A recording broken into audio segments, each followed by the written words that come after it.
দেশবিরোধী post করা হয়েছিল ফেসবুকে এবং তার ফলে কিন্তু খানাকুলের এক যুবককে পুলিশ গ্রেফতার করেছে বলে খবর পাওয়া যাচ্ছে। তার নাম মুস্তাকিন বলে এক যুবককে গ্রেফতার করা হয়েছে। ফেসবুকে দেশবিরোধী পোস্ট করা হয়েছে এমনই অভিযোগ, আর এই অভিযোগকে সামনে রেখেই মুস্তাকিন শাহ নামে এক যুবককে গ্রেফতার করা হয়। খানাকুল থানায় এই বিষয়ে অভিযোগ দায়ের করা হয় এবং সেই অভিযোগের ভিত্তিতেই গ্রেফতার এই যুবক।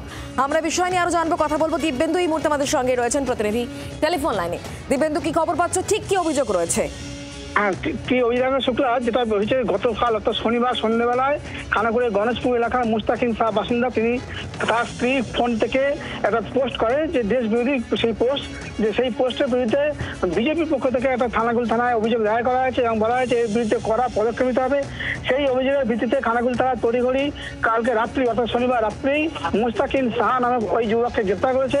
আজকে তাকে আরামবাগ মহকুমা আদালতে তোলা হয়। কিন্তু মুস্তাকিন শাহর যে দাদা এবং তার স্ত্রী আসলে তার সঙ্গে আমরা কথা বলেছি, সে বলেছে যে অনিচ্ছাকৃতভাবে হয়েছে, আমরা এসব কিছু বুঝি না, কিন্তু যেভাবে করেছে এটা আর কোনোদিন হবে না। সে ক্ষমা চেয়েছে প্রকাশ্যে সংবাদ মাধ্যমের মাধ্যমে। কিন্তু সবচেয়ে বড় কথা হচ্ছে এই যে ধরনের দেশবিরোধী পোস্ট এলাকার বাসিন্দা থেকে শুরু করে বা বিজেপির যে নেতা, তারা কিন্তু বলেছে ইচ্ছাকৃতভাবে করা হয়েছে, দেশকে অসম্মান করা হচ্ছে। এর কড়া পদক্ষেপ না হলে এই ধরনের পোস্ট হয়তো বেড়েই যাবে এবং দেশের পক্ষে একটা অমঙ্গল ব্যাপার। বাংলার আওয়াজ, বাঙালির আবেগ, জি 24 ঘন্টা।